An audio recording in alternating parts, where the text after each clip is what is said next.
MC 윤재용 인사드리겠습니다. 네, 3부로 돌아왔습니다. 질문을 이어가도록 하겠습니다. 공무원에 대한 생각, 철밥통이라 그러고 안정적이라 그러고 회사도 이제 뭐 정년도 보장 못 받잖아요. 요즘 세상은요. 박사님이 보셨을 때 현재 공무원에 대한 주변 시선이나 대우는 어떻다고 생각하세요? 직업의 안정성에 있어서는 정말 최고죠. 차별이 없죠. 학력차별, 지역차별 또는 뭐 신분차별이 전혀 없습니다. 네네. 성차별도 없습니다.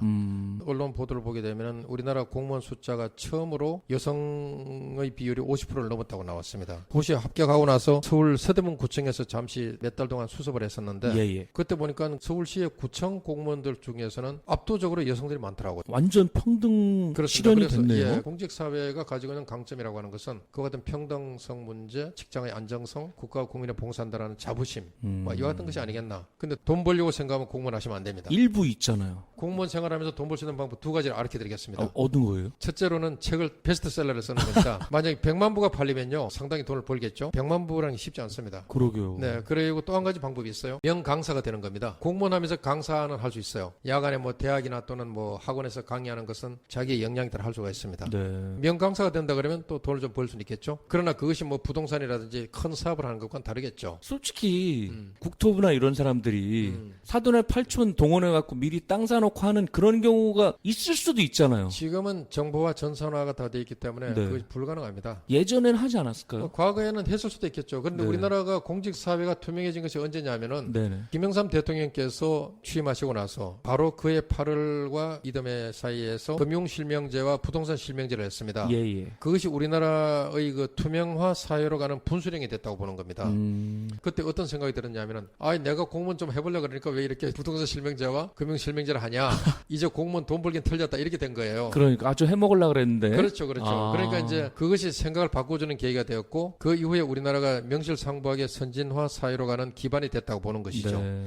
박사님이 차관급 원장까지 하셨는데 네. 청렴 결백한 건 제가 이제 인정하는데 네. 보신 적도 없어요? 동료나 주변에서 비리 저지른 거. 있어요. 어떤 친구가 네. 일을 하면서 관련된 업계에서 금품을 좀 받았어요. 그것이 이제 어떻게 발각이 됐냐 그러면 검찰에서 기업체에다 장부가 있잖아요. 그걸 보다가 전혀 다른 사안을 조사를 하다가 그 장부에서 우연히 이 사람 이름이 나온 거예요. 그래서 이게 뭐지 이렇게 된 거예요. 홍길동 그래서, 얼마 이런 식으로. 그렇지. 그래가지고 이거 들어와 보니까 이 친구가 금품을 받은 것이 나온 거야. 아이고. 이 친구 참 평상시에 나름대로 성실하고 일도 적극적으로 하는 친구였거든요. 네. 제가 데리고 있던 직원이었어요. 아이고 어떡해. 저도 개인적으로 심란하기도 하지만 문제를 해결해야 되겠다라고 해서 무조건 검찰로 갔습니다. 서초동에 있는 과장의 입장에서 네. 제가 또 할 수 있는 얘기를 최선을 다해서 해주고 정상 참작 좀 정상 해주죠. 참작을 해달라 네. 이렇게 하면서 얘기를 했어요. 그랬더니 본인도 바로 그에 대한 금액을 다 돌려줬고 사후 처리를 한 것이죠. 바로 시인을 하고 이렇게 해가지고 구속이 되지는 않고 네. 풀려났어요. 액수가 많지는 않았기 때문에 이제 나오긴 나왔지만은 그러나 이제 그것이 빌미가 되어서 징계 처분을 받습니다. 어떤 징계를 그런 받았어요? 경우에 금액이 100만 원 미만이었어요. 징계를 받았는데 감봉 처분을 받았어요. 감봉. 3개월인가 감봉을 받았어요. 3개월 감봉하면 본인이 다 물려주고 그러니까. 그보다 훨씬 더 손해를 본 것이죠. 그런데 만약에 100만 원이 넘어가잖아요. 그러면 구속이 됩니다. 구속이에요 또. 네, 공무원의 징계가 엄합니다. 100만 원 이상이면 구속인데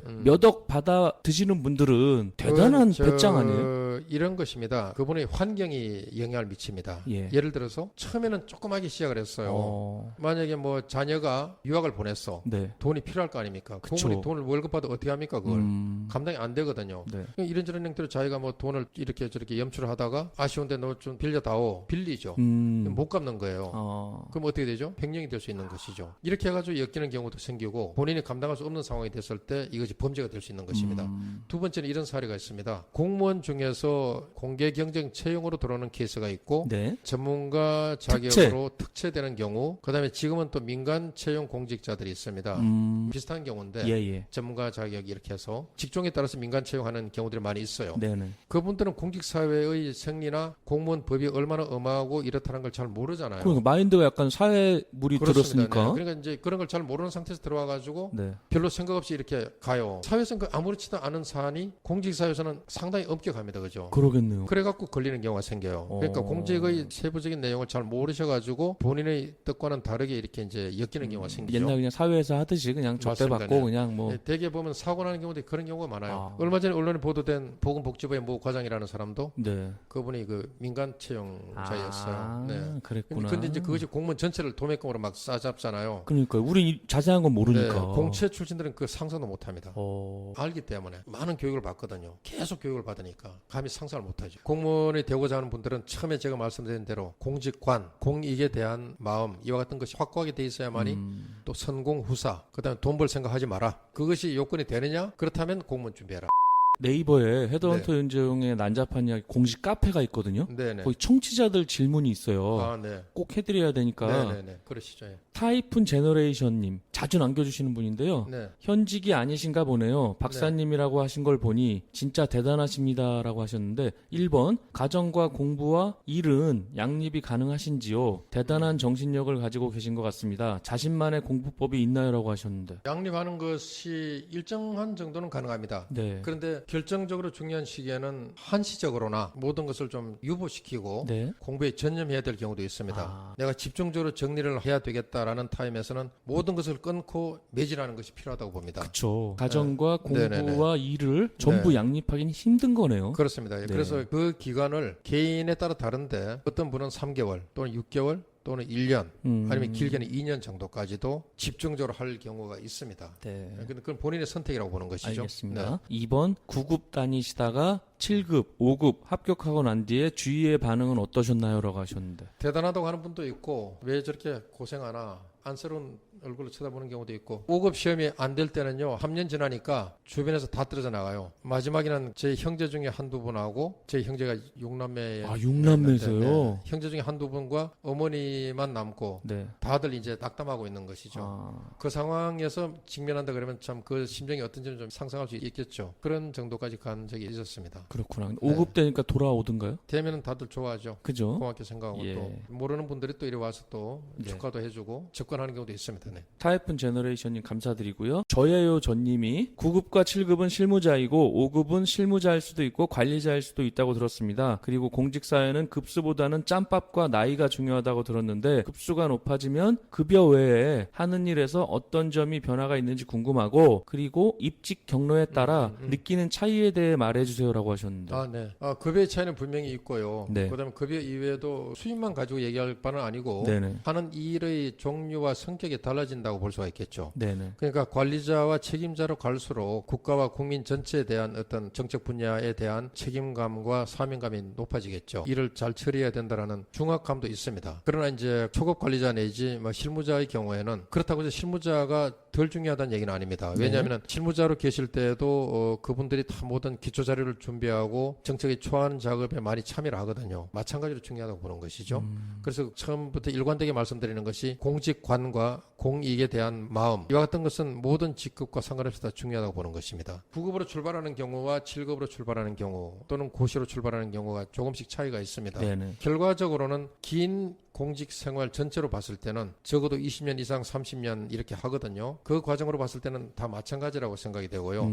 다만 고시를 도전해서 하시는 분들의 경우에는 재능과 실력은 좋으니까 그분들에게 제가 부탁하고 싶은 것은 좀 더 겸손한 마음으로 일해주면 좋겠다. 이 말씀을 드리고 싶고 그다음에 9급과 7급으로 출발하시는 분들의 경우에는 일에 대한 또는 자기의 그 역량에 대한 좀 더 자신감을 가져라. 도전 정신을 좀 더 가지면 좋겠다. 이 말씀을 드리고 싶어요. 코롱22님이 안녕하세요 윤재용 헤드헌터님 매번 좋은 방송 감사드립니다. 1번 9급이나 7급 공직생활을 하시면서 5급 고시를 합격하신 건지 궁금합니다라고 하셨는데 맞죠? 그렇죠. 예. 만약 그러시다면 일하시면서 합격하신 노하우 같은 부분 좀 알려주실 수 있을까요? 라고 하셨는데 예, 그 부분 말씀드리면은 제가 최종적으로는 사표를 놓고 다시 공부에만 전념했습니다. 그렇죠. 그런데 재직 중에 공부에 대한 제 나름대로의 실험이라면 실험이고 도전을 쭉 해봤는데 그 과정에서 저 나름대로의 노하우를 익힌다라면은 그것은 집중하는 노력이 필요하지 않는가. 네네. 말하자면 짧은 시간이라 하더라도 집중력이 상당히 중요하다라고 말씀을 드릴 수가 있겠어요. 그리고 아주 드물게 현직에 있으면서 합격하는 분도 있어요.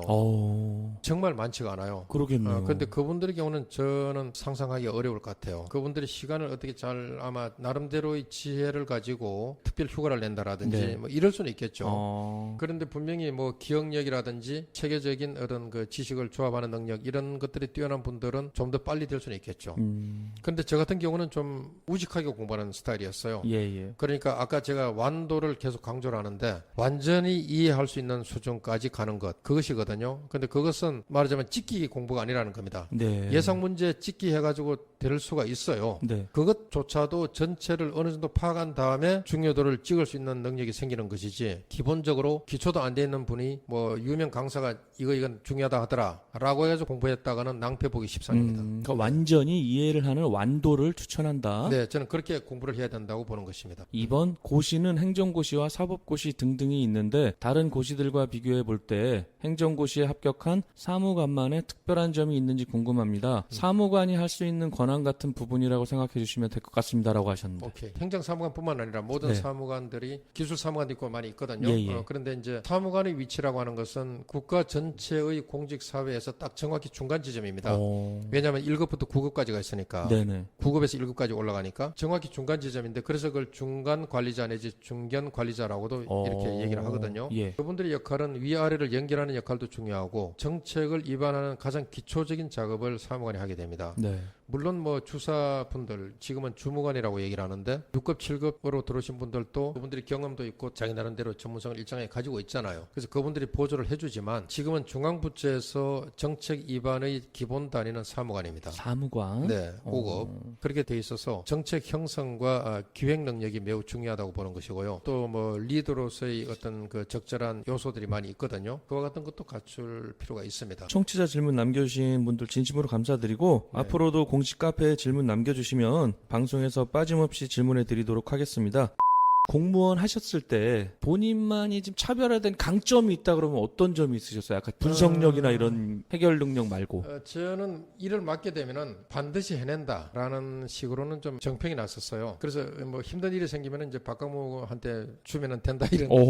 예, 제가 과장 때는 국장으로부터 박 과장처럼 일해라고. 너네 저렇게 못해 광무처럼 막 이러면서? 예, 그러니까 이제 그것이 뭐 저에게는 좀 부담도 되고 그게 반드시 좋은 건 아닌 것 같아요. 오히려 또 적도 많이 생기잖아요, 그러면. 예, 맞습니다. 막 뒤에서 네. 막 뒷담화 까고. 뒤에서 뒷담화하고 뭐 혀꾸질 할 수도 있죠. 시기와 질투가 막 생기잖아요. 그 부분이 분명히 생길 수가 있습니다. 지금은 상상을 잘 하기 어렵습니다만은 그때는 제가 7시 반에 출근해서 일반적으로 한 밤 9시 정도까지 일을 했어요. 그리고 뭐 심할 때는 뭐 11시까지 이렇게 하고 예산 편성철 이럴 때는 새벽 1시, 2시 이렇게까지 가는 경우들이 많았어요.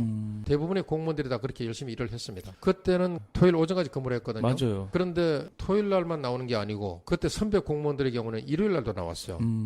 그게 왜일까요? 그건 슬픈 이야기가 숨어 있는데 돈이 없으니까 가족들 데리고 어디 갈 수가 없는 거야. 일요일 날. 그래서 나 일 있다고 사무실 나가야 된다고 이렇게 하면서 사무실로 나오는 거예요. 그래서 이따가 퇴근하는 거예요. 슬픈 사실이죠. 우리 선배 공무원들한테 그런 시절을 보냈어요. 토요 휴무제가 생겼습니다. 그죠? 주 5일로 바뀌면서 주 5일제. 토일 이틀 쉬잖아요. 더 걱정되는 거야. 뭐 집에서 막 아빠 어디 그렇지. 요즘으로 지금 그럼- 뭐 에버랜드가 롯데월드가 막 이러니까. 그럼 돈 들어가잖아요. 네. 월급 빠나잖아요. 네. 어떻게 합니까? 아빠 일해야 돼. 나 사무실 나가야 돼. 그래서 사무실로 도피하는 거예요. 그게 슬픈 스토리죠. 슬프네요. 예, 그런 일들이 많았습니다. 지금은 이제 뭐 그런 시기는 다 지났죠. 그렇죠. 네. 박사님 후배분들 일부가 네네. 요즘 지문 찍잖아요. 그거를 네네. 엄지손가락 모양을 만들어서 동료들이 막 찍어주고 그랬거든요. 무슨 미션 임파서블처럼 했는데 네네. 결국은 걸렸잖아요. 네. 그런 후배들한테는 좀 뭐라고 말씀해주고 뭐, 싶으세요? 글쎄요, 뭐 그걸 갖다 법적 잣대를 타 갖다 댄다 그러면은 네. 벌을 줘야 되겠지만 또 어떤 면에서 보면 좀 애교로 봐줄 수도 있지 않나. 근데 그런 분들도 걸려면 이제 징계는 받겠죠. 징계를 줄 수도 있고 아니면은 네. 주의 경고를 주기도 합니다. 아, 경고. 네. 주의나 경고는 징계는 아닙니다. 아니고. 징계는 아니지만 너 다음에 걸리면 재미없어? 이렇게 하는 뉴스 거죠. 나올 정도면 감봉 정도는 받아야 되지 않아요? 글쎄요. 그건 뭐 해당 부처에서 이제 이 징계위원 인사위원회가 열리니까 거기서 판단하겠죠. 박사님이 장점이 굉장히 많으신 분이신데 본인이 감사합니다. 단점은 뭐가 있어요? 우리 사모님이나 뭐 주변 분들이 지적하는 주변 거. 분들을 좀 힘들게 한다는 얘기를 들을 때가 있어요. 제가 좀 집요하게 일을 처리하는 이렇게 하다 보니까 주변 사람들이 그게 적응을 못할 때에 좀 특히나 부하 직원이나 이런 경우에는 힘들겠죠. 그런데 그 리더십의 형태를 제가 좀 바꿨어요. 과장 때까지는 정말 물불 안 가리고 그렇게 했는데 국장, 고위공무원이 되면서 리더십의 형태를 제가 바꿨습니다. 그렇게 된 계기는 제가 국장급으로 승진하면서 미국 1년을 갔다 왔고 미국에서의 생활에서 제가 칭찬하는 법을 배웠어요. 교민들 사회에서 칭찬해 주는 거를 배웠어요. 두 번째는 국장급 이상이 됐을 때는 고위 관리자 아닙니까? 그러면은 업무를 위임해야 되는 거예요. 위임하고 전체를 보는 눈을 더 길러야 되겠죠. 그래서 내가 직접 하는 것보다도 과장과 사무관들과 직원들을 통하여서 하는 것을 내가 관찰하고 그다음에 일정한 가이드라인을 주고 결과를 챙기고 하는 그것이 더 중요하지 않겠어요. 그죠? 그렇죠. 업무의 성격과 리더십의 형태가 달라지겠죠. 제가 그걸 의식적으로 좀 노력을 했고 그다음에 기관장이 되면서 또 달라졌습니다.